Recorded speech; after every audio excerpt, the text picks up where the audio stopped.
നമ്മുടെ കൂടെ ഉള്ളത് ചില്ലറ കാര്യമല്ല. ഫാഷന്റെ ലോകത്ത് തന്റേതായിട്ടുള്ള ഒരു മുദ്ര പതിപ്പിച്ചിട്ടുള്ള ഒരു വ്യക്തിയാണ് നമ്മുടെ കൂടെ ഉള്ളത്. നൗഫാഫ് Fahad, founder of Studdle designs and fashion designer. സ്വപ്നങ്ങൾ നെയ്തു കൊടുത്തുകൊണ്ട് ഉണ്ടാക്കിയെടുത്ത സാമ്രാജ്യം സ്റ്റഡിൽ ഡിസൈൻസ്. സോ നൗഫത്ത, സ്റ്റഡിൽ ഡിസൈൻസ് എത്ര വർഷമായി സ്റ്റാർട്ട് ചെയ്തിട്ട്? 6 വർഷമായി ഇപ്പോൾ സ്റ്റാർട്ട് ചെയ്തിട്ട്. ഇപ്പോൾ റണ്ണിങ് ആണ് 6 വർഷം. ഇപ്പോൾ നമ്മൾ സ്റ്റാർട്ട് ചെയ്യുമ്പോൾ 2 സ്റ്റാഫിനെ വെച്ചിട്ടാണ്, നമ്മളൊരു ഫ്ലാറ്റിലാണ് സ്റ്റാർട്ട് ചെയ്തത്. ഇപ്പം നമുക്കൊരു ഷോപ്പ് ഉണ്ട്, മലപ്പുറം ടൗണിൽ തന്നെ നമുക്ക് ഷോപ്പ് ഉണ്ട്. ഇപ്പം 6 സ്റ്റാഫിനെ വെച്ചിട്ട് നമ്മൾ റൺ ചെയ്തുകൊണ്ടിരിക്കുന്നു സക്സസ്ഫുള്ളി. ഈ ഫീൽഡ് ചൂസ് ചെയ്യാനുള്ള ഒരു കാരണം എന്താ? ചെറുപ്പം തൊട്ടേ ഈ മെഷീന്, തുന്നല്, അങ്ങനത്തെ കാര്യങ്ങളൊക്കെ ഇഷ്ടമുള്ള ആളായി? ചെറുപ്പത്തിൽ എൻ്റെ ഉമ്മ സ്റ്റിച്ച് ചെയ്യായിരുന്നു. പിന്നെ ഉമ്മ ഇപ്പം ഇല്ല, സ്റ്റിച്ച് ചെയ്യായിരുന്നു ആള്. ഉമ്മന്റെ ഉപ്പ ടൈലറായിരുന്നു. അപ്പൊ ആ ഒരു പാരമ്പര്യം കിട്ടിയതാണെന്നാ തോന്നുന്നത്. പിന്നെ വീട്ടില് മെഷീനും കാര്യങ്ങളൊക്കെ ഉണ്ട്, അന്നേ ഉണ്ട്. അപ്പൊ അതൊന്നും ചോട്ടാ ക്ലാസ്സുകൾ ഉണ്ടായിരുന്നു. ഒരു പീരിയഡ് തന്നെ അതിനുണ്ടായിരുന്നു, വീക്ക്ലി ഓൺസ് ഒരു പീരിയഡ് ഉണ്ടായിരുന്നു. അപ്പൊ അങ്ങനെയും കുറച്ച് അറിയാം, എവിടൊക്കെ അവിടെ ഇവിടെ കുറച്ചൊക്കെ അറിയാം നമുക്ക്. സ്പാർക്ക് അടിച്ചിരുന്നു. അത് ബ്ലഡിൽ ഉണ്ടായിട്ടാവാം, അങ്ങനെയാണ് ഇതിനോടൊരു ഇൻട്രസ്റ്റ് ഉണ്ട് എന്നുള്ളത് ഞാനേ മറന്നിരുന്നു. കാരണം പിന്നെ നമ്മളെ കല്യാണം കഴിഞ്ഞു, പിന്നെ നമ്മൾ പുറത്തു പോയെന്ന് പറഞ്ഞാൽ ജിദ്ദയിലായിരുന്നു. നമ്മള് ഒരു 15 വർഷം അവിടെ തന്നെ ആയിരുന്നു. 4 മക്കളാണ്.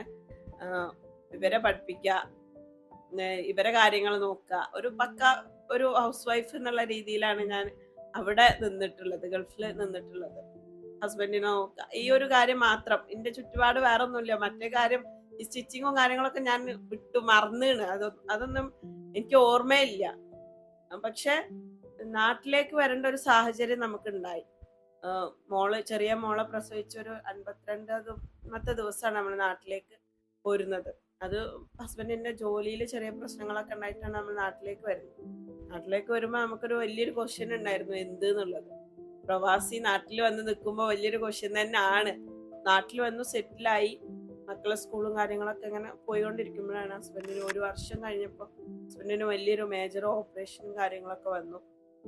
അന്ന് എനിക്ക് മനസ്സിലായി ഞാൻ ഒറ്റക്കാണ് എന്നുള്ളത്. ആരും എൻ്റെ കൂടെ ഉണ്ടാവില്ല.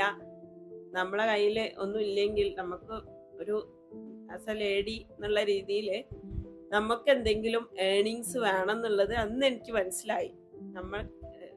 നമ്മളെ ഹസ്ബൻഡ് എന്നും നമ്മളെ കൂടെ ഉണ്ടാവില്ല, ബാക്കി ആരും ഉണ്ടാവില്ല എന്ന് മനസ്സിലായപ്പോഴാണ് എനിക്ക് മനസ്സിലായത്. അന്ന് ഞാൻ പറഞ്ഞു എനിക്ക് പഠിക്കണം എന്നുള്ള പറഞ്ഞപ്പം അപ്പോഴും എൻ്റെ കയ്യിൽ വെറും 10th മാത്രമേ ഉള്ളൂ. +2 അറ്റ്ലീസ്റ്റ് +2 ഉണ്ടെങ്കിൽ നമുക്ക് എന്തെങ്കിലും ചെയ്യായിരുന്നു. പക്ഷെ ഈ 10th മാത്രം. അപ്പോ ഞാൻ എന്ത് ചെയ്യും എന്നുള്ള തോട്ട് വന്നപ്പോഴാണ് പഴയ നമ്മളെ സ്പാർക്ക് ഉണ്ടല്ലോ, അത് പൊക്കി എടുത്തത്. അങ്ങനെ ഞാന് മലപ്പുറത്ത് തന്നെ വേണം, നമുക്ക് മലപ്പുറത്ത് തന്നെ കിട്ടും വേണം. കാരണം ചെറിയ ആള് 1.5 വയസ്സേ ആയിട്ടുള്ളൂ. ഈ 1.5 വയസ്സുള്ള കുട്ടീനെയും വെച്ചിട്ട് നമ്മൾ എന്തായാലും കാലിക്കറ്റ് ഒന്നും പോവാനും പറ്റില്ല. അങ്ങനെയാണ് ഞാൻ ഇവിടെ തപ്പിപ്പിടിച്ച് ഗൂഗിളിലൊക്കെ സെർച്ച് ചെയ്ത് ABC ട്രെയിനിങ് അക്കാഡമി പറഞ്ഞിട്ട് ഒരു കോളേജിൽ ഫാഷൻ ഡിസൈനിങ്ങിന് ഡിപ്ലോമ 1 ഇയർ കോഴ്സിന് പോയി ചേർന്നു.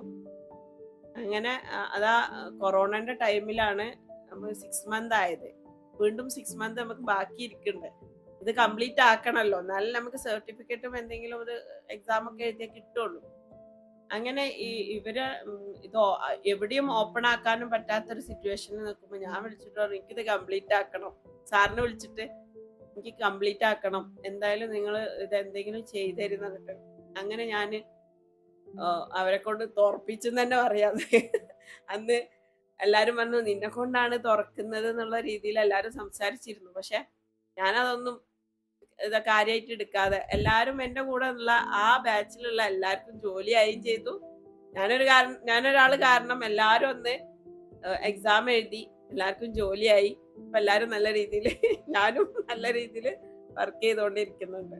ബൊട്ടിക്കില് 6 സ്റ്റാഫ്സിനെ ഹാൻഡിൽ ചെയ്യാനാണോ, വീട്ടില് 4 മക്കളെ ഹാൻഡിൽ ചെയ്യാനാണോ ഈസി? മക്കളൊക്കെ വലുതായി. വലിയ ആള് ഇപ്പൊ CA ചെയ്തോണ്ടിരിക്കുന്നത്.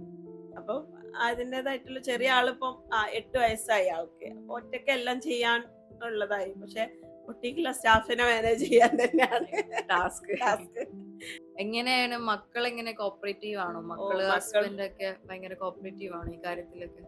മക്കളും ഹസ്ബൻഡും ഉള്ളത് കൊണ്ടാണ് ഞാൻ ഇന്ന് ഇപ്പൊ ഈ ഇരുന്ന് സംസാരിക്കുന്നത്.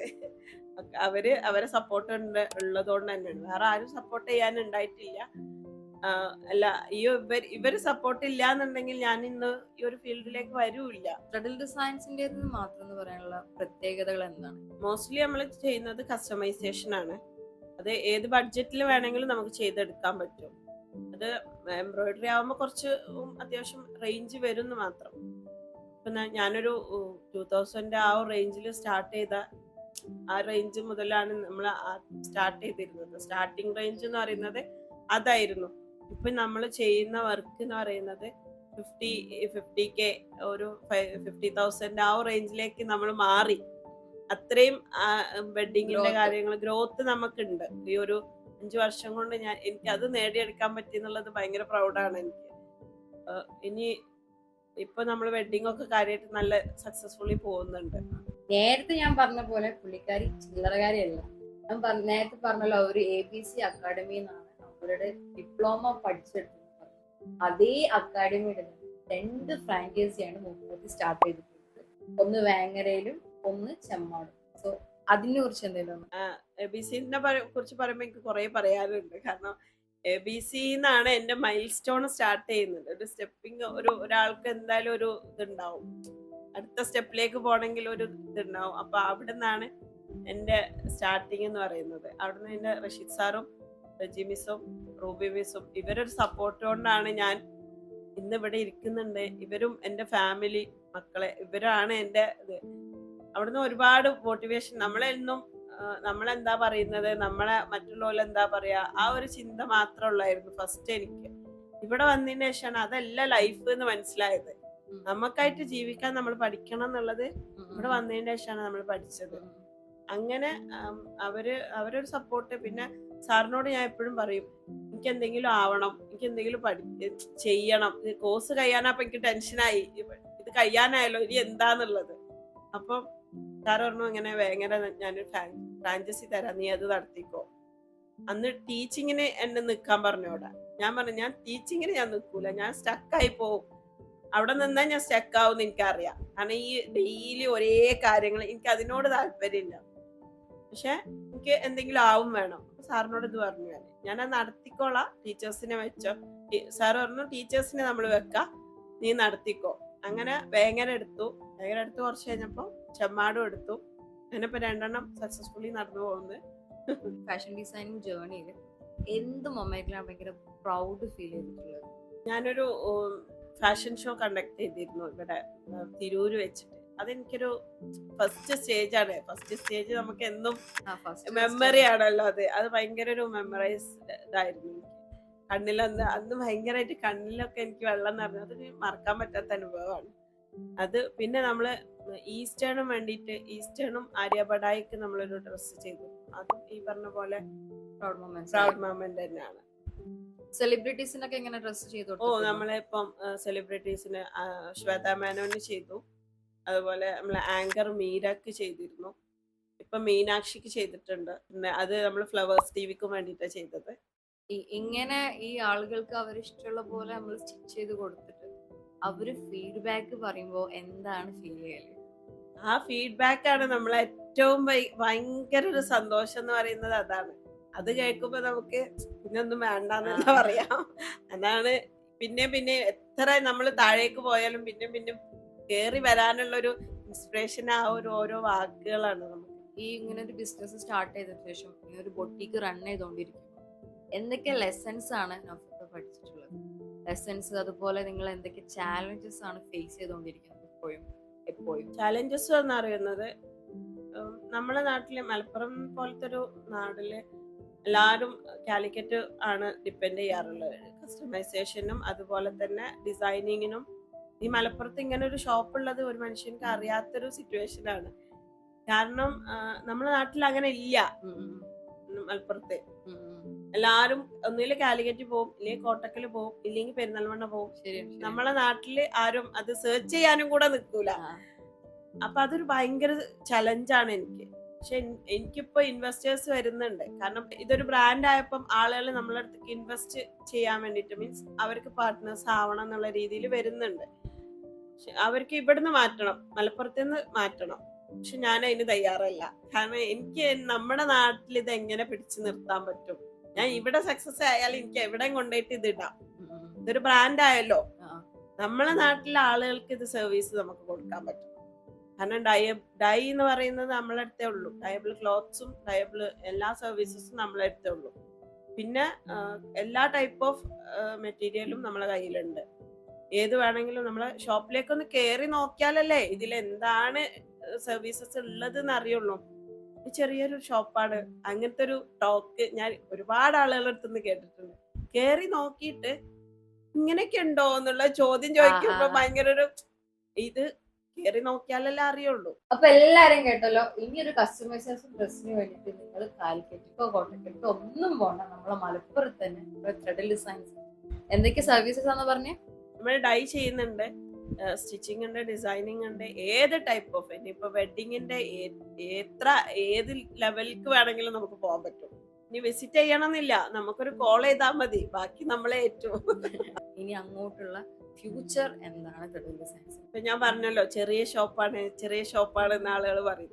അതൊരു എക്സ്പാൻഡ് ചെയ്യണം, ഒന്നും കൂടി വെറൈറ്റി ക്ലോത്തുകൾ എനിക്ക് കൊണ്ടുവന്ന് വെക്കണം, അത് ഒരുപാട് സർവീസസ് കൊടുക്കണം. നമ്മളെ നാടിനെ ഇങ്ങനെ ഒരു മുഖച്ഛായ മാറ്റാൻ പറ്റുന്നുണ്ടെങ്കിൽ, ഞാൻ അതിനൊരു പാട്ടാവാണെങ്കിൽ എന്റെ ഏറ്റവും വലിയ സ്വപ്നം അതാണ്. അതിന് വേണ്ടിയിട്ടാണ് ഇപ്പൊ നടന്നുകൊണ്ടിരിക്കുന്നത്. അപ്പൊ ഒന്ന് എക്സ്പാൻഡ് ചെയ്യണം, ബഡ്ജറ്റ് ഫ്രണ്ട്ലി ആക്കിയിട്ട് എല്ലാ ടൈപ്പിലുള്ള ബഡ്ജറ്റിലും ആൾക്കാർക്ക് കൊടുക്കാൻ പറ്റണം. ഓൾ ഇന്ത്യ തന്നെ പ്രൊഡക്റ്റ് കൊടുക്കാൻ പറ്റുന്ന രീതിയിലാണ്. അതൊക്കെയാണ് ഫ്യൂച്ചർ സെറ്റ് ആവട്ടെ. അപ്പൊ എനിക്ക് ഭയങ്കരമായിട്ട് റിലേറ്റ് ചെയ്യാൻ പറ്റും. ഒരു 1 year ഓൾഡ് ആയിട്ടുള്ള കുട്ടീനെ നമ്മൾ ഡേ കെയറിൽ ആക്കിയിട്ട് പഠിക്കാൻ പോവാന്ന് പറയുമ്പോൾ നിങ്ങളുടെ എഫേർട്ട് എത്രത്തോളം ഉണ്ടെന്ന് നമ്മൾ ഉമ്മമാർക്ക് എല്ലാവർക്കും മനസ്സിലാക്കാൻ പറ്റുന്ന ഒരു കാര്യമാണ്. സോ നിങ്ങൾക്ക് തന്നെ നിങ്ങളെ പറ്റി പറയാൻ, നിങ്ങളൊരു കണ്ണാടിന്റെ മുന്നിൽ വെച്ചിട്ട് ഞാൻ പ്രൗഡ് ഓഫ് മൈസെൽഫ് എന്ന് പറയുന്ന മൊമെന്റ്സ്. ഞാനിപ്പം 15 വർഷത്തിന്റെ ഒരു ഗ്യാപ്പിന്റെ ശേഷമാണ് ഇത് തുടങ്ങി. ഇപ്പൊ നിൽക്കുന്നത് 6 വർഷം. അപ്പൊ എന്റെ ഒരു ഏജ് ഏകദേശം കണക്കൂട്ടിയൊക്കെ അറിയുണ്ടാവും. അപ്പൊ ഏജ് ഒരു നമ്പർ മാത്രം, ബാക്കി നമ്മളാണ് നമ്മളെ മുന്നോട്ട് കൊണ്ടുവരേണ്ടത്. നമുക്ക് നമ്മളോട് സ്നേഹം ഉണ്ടെങ്കിൽ നമുക്ക് എവിടെ എത്താൻ പറ്റും. അത് ഞാനാണ് അതിനുള്ള ഒരു എക്സാമ്പിൾ എന്ന് പറയാം. എനിക്ക് അത്രയും പ്രൗഡായിട്ട് പറയാൻ പറ്റും. എന്റെ കയ്യിൽ എന്തുണ്ടെന്നൊന്നും അല്ല ഞാൻ ചിന്തിക്കാറ്, പക്ഷെ ഞാൻ എവിടെ എത്തി നിൽക്കുന്നു എന്നുള്ളത് എനിക്ക് ഭയങ്കര പ്രൗഡാണ്. അക്കാഡമിക്ക് 10th മാത്രമുള്ള ഒരാള് ഇന്ന് ഇവിടെ ഇരുന്ന് ഇത്രയും സംസാരിക്കുന്നുണ്ട് എന്നുണ്ടെങ്കിൽ നിങ്ങളെ ഓരോ ലേഡീസിനും ചെയ്യാൻ പറ്റും.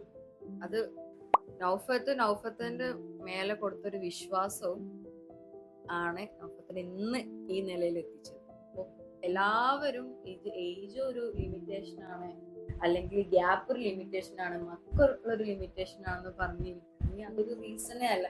ഇനിയും നിങ്ങൾ എക്സ്ക്യൂസസ് പറഞ്ഞിരിക്കുകയാണെങ്കിൽ അത് നിങ്ങളെ എക്സ്ക്യൂസസ് മാത്രമാണ്. നമ്മളെ മുന്നിലിരിക്കുന്നത് ഭയങ്കര ഒരു ഇൻസ്പയറിംഗ് ആയിട്ടുള്ള ആളാണ്. നിങ്ങൾ കേട്ടല്ലോ, നൗഫത്തിന്റെ ഒരു സ്റ്റോറിയാണ് നമ്മളിപ്പോ ഇന്ന് ഫുള്ള് കേട്ടിട്ടുള്ളത്. അപ്പോൾ നിങ്ങളും ഇത് കേൾക്കാൻ ഇൻസ്പയർഡ് ആവാം. നമ്മളെ ഷോപ്പിന്റെ എക്സാക്ട് ലൊക്കേഷൻ എവിടെ വരുന്നത്, എങ്ങനെയാണ് നമ്മൾ ഓർഡറുകൾ എടുക്കുന്നത്? നമ്മൾക്ക് ഓൺലൈനായിട്ടും നമുക്ക് എടുക്കാൻ പറ്റും. നമുക്കിപ്പോ ട്രിവാൻഡ്രം ടു കാസർഗോഡ് വരെ നമുക്ക് കസ്റ്റമേഴ്സ് ഉണ്ട്. ഓൾറെഡി നമ്മൾ ചെയ്തുകൊണ്ടിരിക്കുന്നുണ്ട്. അവർക്ക് വരണം എന്ന് പറയുമ്പോൾ മാത്രമേ അവർ വരുള്ളൂ. ഒരു ട്രയലിനൊക്കെയാണ് മാത്രമേ അവർ വരാറുള്ളൂ. ബാക്കി നമുക്ക് ഓൺലൈനായിട്ട് എല്ലാ മോഡൽസും അല്ലെങ്കിൽ റെഫറൻസും കാര്യങ്ങളും അയച്ചോ, അല്ലെങ്കിൽ നിങ്ങൾക്ക് നിങ്ങൾ സെലക്ട് ചെയ്ത ക്ലോത്ത് നിങ്ങൾക്ക് കാണണം എന്നുണ്ടെങ്കിൽ നമ്മൾ ജസ്റ്റ് ഒരു പീസ് ഡൈ ചെയ്തിട്ടൊക്കെ നിങ്ങൾക്ക് സെൻഡ് ചെയ്തതിലൊക്കെ ചെയ്യും. എല്ലാ സർവീസസും നമ്മളെ കയ്യിലുണ്ട്. അപ്പം നമുക്ക് ഓൾ കേരള ഇപ്പം കസ്റ്റമേഴ്സ് ഉണ്ട്. വെഡിങ്ങിന്റെ വലിയ വലിയ എമൗണ്ടിന്റെ തന്നെ നമ്മൾ ചെയ്ത് കൊടുക്കുന്നു. അത് കൊറിയറായിട്ട് സെൻഡ് ചെയ്യുന്നു, എല്ലാം നമ്മൾ നടത്തുന്നുണ്ട്. ലൊക്കേഷൻ വരുന്നത് മലപ്പുറം തിരൂർ റോഡിന്, മലപ്പുറത്ത് നിന്ന് തിരൂർ റോഡിന് കയറിയിട്ട് മൈലപ്പുറം എന്ന് പറഞ്ഞ സ്ഥലത്താണ്. എല്ലാവരും സ്റ്റോർ ഒന്ന് വിസിറ്റ് ചെയ്യാം. എന്തെങ്കിലും ഉണ്ടെങ്കിൽ മുപ്പരാട്ടി കോൾ ചെയ്ത് ചോദിക്കും. സ്വപ്നങ്ങൾ ഒരു ദിവസം കൊണ്ട് തുന്നിയെടുക്കാനുള്ളതല്ല, അത് തുന്നിയെടുക്കാനുള്ളതാണ് എന്നാണ് നൗഫത്ത് ഇന്ന് നമുക്ക് പറഞ്ഞു തന്നത്. ഏജ് എന്നതൊരു ലിമിറ്റേഷനെയാണ്. ആഗ്രഹം ഉണ്ടായാൽ മതി, സ്വപ്നങ്ങൾ ഉണ്ടായാൽ മതി, സ്വന്തമായിട്ട് വിശ്വാസം ഉണ്ടായാൽ മതി. So thank you so much നൗഫത്ത, ഇന്ന് നമ്മുടെ കൂടെ പോഡ്കാസ്റ്റ് നിന്നതും നിങ്ങളുടെ സ്റ്റോറീസ് ഷെയർ ചെയ്തതിനും താങ്ക് യു സോ മച്ച്. എന്നെ ഇതിലേക്ക് ഇൻവൈറ്റ് ചെയ്തതിന് താങ്ക് യു. എൻ്റെ സ്റ്റോറി ആർക്കെങ്കിലും ഒക്കെ ഇൻസ്പിറേഷൻ ആവുകയാണെങ്കിൽ അതും എൻ്റെ ഒരു വലിയ വിജയമാണ്. Thank you so much.